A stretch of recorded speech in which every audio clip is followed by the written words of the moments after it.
Educators in Kentucky will soon be required to teach certain history lessons. It comes after a heated debate in Frankfort about claims of whitewashing history in the state schools. Today, the future curriculum became more clear.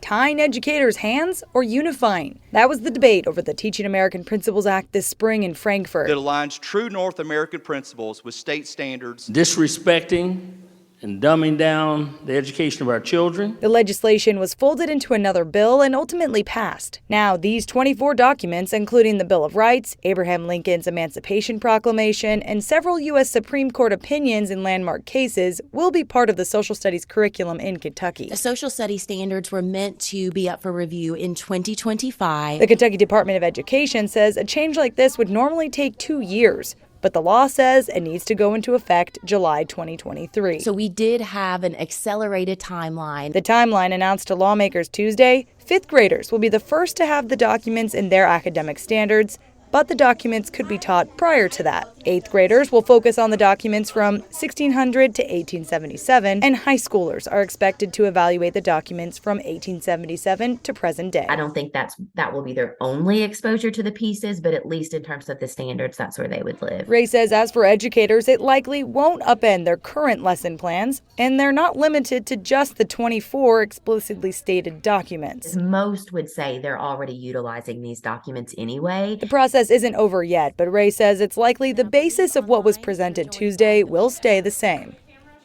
The Kentucky Department of Education says there will be another public comment period expected in December where families and educators can weigh in on these changes. The exact date hasn't been determined.